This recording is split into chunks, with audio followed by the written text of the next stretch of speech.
بصراحة مش بتريق على المس أوقات أدب زي المدرسة دي، بس بصراحة المس وعاقة. معاقة؟ ها كارما، عملتي ايه النهارده في المدرسة؟ قوليلي. أنا رحت المدرسة. أول ما رحت المدرسة أكلت أي حد عادي لما يروح المدرسة. ففي مرة سمعت مريم يعني بتسرق. يعني بصراحة أنا مش بتريق أو أي حاجة، بس سمعت كل أي حد يقول ما إيه ده، مريم أخدت الجمة بتاعتي، مريم أخدت المسطرة بتاعتي، مريم. فأنا بصراحة يعني هي مريم دي اخدت منك حاجة؟ ما خدتش، بس كل شوية اسمع مريم أخدت مني حاجة كده وكده كده، وهي كل شوية تكون عارفة الأدب والبيئة وتتكلم بإيديها كده اوبا. وتتكلم بإيديها كده ومش عارفة هي شتمت المس ولا لأ. شتمت الميس؟ مش عارفة ازاي؟ هو أنا سمعت غلط أصلا، ما سمعتش خالص، بس أكيد شتمت البس. مش عارفة هي شتمته ولا لأ. طيب ايه اللي مضايقك تاني يعني؟ وهي كده اصلا المدرسة كلها آلات الادب، والمدرسة كلها يعني بيئة، والمدرسة كلها يعني وحشة بصراحة. يعني مش بتريق او بقول حاجة زي كده، بس هي كده بصراحة. ليه؟ فمعلش ليه من المدرسة دي؟ انا قايلك من المدرسة دي ليه؟ معلش. ليه كل ده ليه يعني؟ ايه اللي حصل؟ المدرسة حلوة وجميلة. ايوه جميلة ايه؟ لو رحتيها ماما هتقولي دي مدرسة معفنة. ما انا مش رحتها. مدرسة. لا ليه مدرسة؟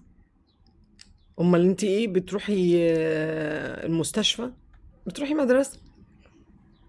لا يا ماما لو سمحتي اللي من المدرسة دي يا ماما مش هروح ولا يوم واحد. ليه بس يا كارما بس؟ لا اللي من المدرسة دي طيب واصحابك مين اكتر حد في صحابك بتحبيه؟ بيرلا وميركل هما المحترمين اسمهم ايه؟ بيرلا وميركل هما محترمين في المدرسة دي. ولو سمحتي بيرلا وميركل هما المحترمين في المدرسة دي؟ في حاجة حصلت تاني معايا في برا. فهم مستنيين بابا وماما. فهم كده في الجنينة اللي مستنيين فيها بابا وماما. سمعت بيقولوا لنا معدية كده. ايوه. من عندهم. يعني هم كانوا واقفين في الجنينة اللي هي جنب باب المدرسة اللي بيستنوا فيها باباهم ومامتهم. جوه المدرسة يعني. جوه المدرسة. مش بره المدرسة مستنيهم مثلا. وانا معدية كده من جنبهم رايحة عادي. رايحة لحد او رايحة. سمعت بيقول لاخته يا بنت الكلب. وانا مش عاوزة، وانا بصراحة مش عاوزة اتنقل من المدرسة دي. لا لو ماليش دعوة انا. ما انتي مالكيش دعوة فعلا. هو ولد مش كويس وبنت مش كويسة بيشتموا بعض بالألفاظ دي، احنا ملناش دعوة. احنا نصاحب البنات المحترمة الكويسة، صح؟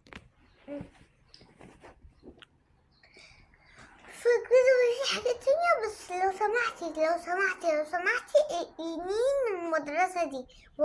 فأنا بصراحة مش عاوزة أتعلم حاجة مثلا، حاجة أدب، حاجة زي كده مثلا. لا تتعلمي حاجة قلة الأدب ليه يا كرم؟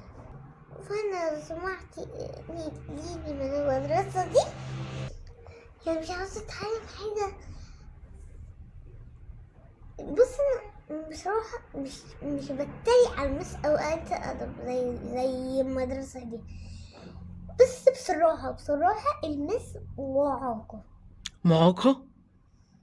علشان بتكتب الكلمات غلط أحيانا. مش بس يقول الحقيقة مش أحيانا. حضرتك ما تقوليلي المس هبة ومعاقة اكتب السين كده أو الحاجة كده.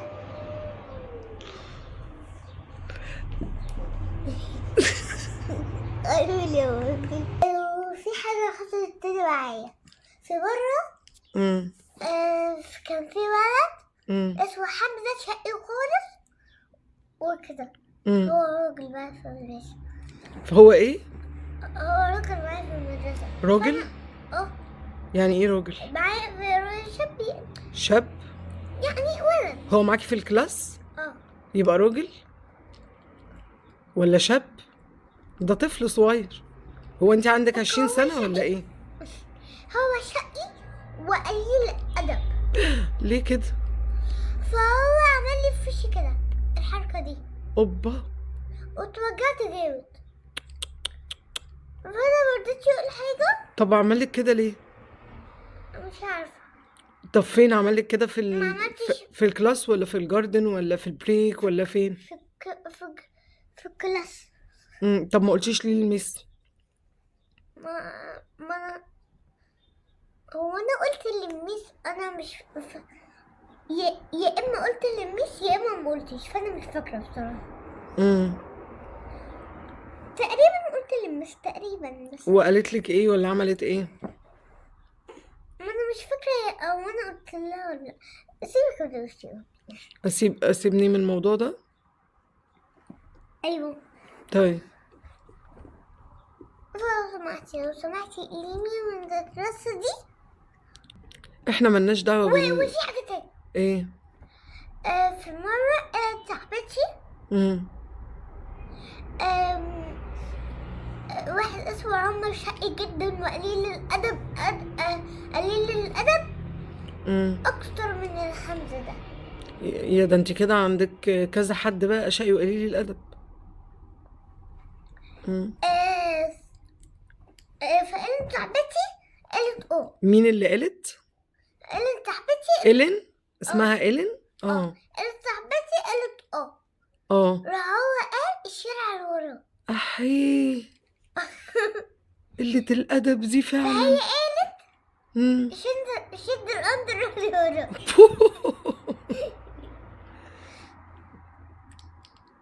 ده قليل الأدب وهي قليلة الأدب. بصي هي قليلة الأدب بس أمورة شكلها كده. أنا نفسي أكون إيلين بس ما كنتش قليلة الأدب يعني. انتي أمورة يا كارما. انتي أحلى من أي حد في الدنيا دي كلها. انتي أمورة وسكرة. شكرا. انتي جميلة وكيوت. انتي عايزة تبقي شبه إيلين؟ أيوة عايزة أبقى شبهها بس قليلة الأدب ما كنتش قليلة الأدب بس كنت زيها بالظبط. زيها بالظبط في إيه يعني؟ عشان هي كوري كده. عشان هي إيه؟ عشان هي كوري. كوري؟ يعني كوري شكلها ازاي؟ كوري كده حلوة. شكلها كوري؟ حلوة. شكلها حلو يعني. شكلها كوري ازاي يعني؟ انا اول مرة اعرف ايه الشكل الكوري ده. خلاص يا ماما دينا. لا انتي امورة يا كوكو. انتي سكرة. بصي امورة ازاي. بصي عيونك الجميلة دي. بصي مناخيرك السكر دي. شكرا. وبقك العسل ده. شكرا. وشعرك القمر ده. شكرا. انتي كرومة جميلة وعسولة. حبيبة قلبي يا كوكو. حبيبة قلبي. وفي مرة فريدة كنا واقفين كنا برضه المدرسة. ده مش النهاردة. دي المدرسة دي على مغامراتها كتير. ده مش اوكي. ده مش النهاردة. ده في مرة. أول ما رحت المدرسة باليومين كده أو كده. فصاحبت فريدة اللي أنا كنت مصاحبها من سنين. أيوة كنت لسه مصاحبها دلوقتي. أمال إيه السنين دي؟ هما كانوا بيتكلموا في حاجة كبار فبيشتموا بعض. مين هما دول؟ محمود وصحاب حسين.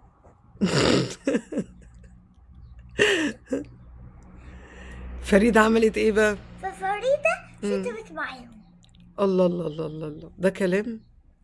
وراح أخوها قال لها مالكيش دعوة. بس أنا قلت ماليش دعوة أصاحبها بس كده. بس متعلمش منها حاجة ولا أي حاجة ولا برضه أخصمها. لا ما تخصمهاش. انتي الخصام حرام صح؟ أيوة ربنا قال في القرآن كده. بصراحة صح. برافو عليكي. ربنا قال في القرآن كده. ومين اللي قال كده كمان؟ الرسول عليه الصلاة والسلام. قال ما ينفعش نخصم حد. بس احنا نعمل الصح. لو لقينا حد بيعمل حاجة غلط ما نعملش زيه، احنا نعمل الصح. صح؟ صح. برافو عليك يا كوكو. خلصتي بقى كل اللي انت عايزة تحكولي؟ براحتك، لو عاوزة احكي لك حاجة تانية براحتك. انت في حاجة تانية حصلت معاكي النهاردة عايزة تحكيها؟ يعني بس دي وقفي. وانا لو افتكرت حاجة هقولك. الوحيدة والوحيدة هما المحترمين. مين هما بقى الوحيد والوحيدة؟ اللي هما ميركل وبيرلا. بس كده مفيش حاجة تانية. طيب الحمد لله. حاجة هقولك على طول. خلاص بكرة بقى لما تروحي المدرسة لو حصلت حاجة تعالي قوليلي واحكيلي، طبعا زي ما بتيجي تحكيلي كل يوم. اوكي، علشان ممكن تكون حاسة مشكلة، ممكن تكون حلقة الأدب، بس أنا بصراحة تنقليلي من المدرسة دي. برضو انتي مصممة انقلك من المدرسة دي؟ مش هينفع يا كارما، مش هينفع انقلك من المدرسة. مش هينفع زي المدرسة ندخل فيها المدير يقول ما ينفعش تخرجي منها تاني؟ لا ينفع تخرجي منها تاني، بس هي مدرسة كويسة. انتي يعني زي ما في ناس وحشة في ناس كويسة، صح؟ كل مكان. ما في غير اتنين بس هم اللي كويسين، لكن كلهم ولاد الأدب. لا بس في ناس كويسة، صح؟ مش في 2 كويسين؟ دول الاتنين الكويسين اللي انتي عرفتيهم. لو انتي دورتي تاني او قابلتي ناس تانية هتلاقي ان هي في ناس كويسة تانية برضو، مش 2 بس. اوكي كده مفيش اي حاجة تانية. خلاص انا بحب قوي اتكلم معاكي، وبحبك لما ترجعي من المدرسة تقعدي تحكي لي على اللي حصل معاكي.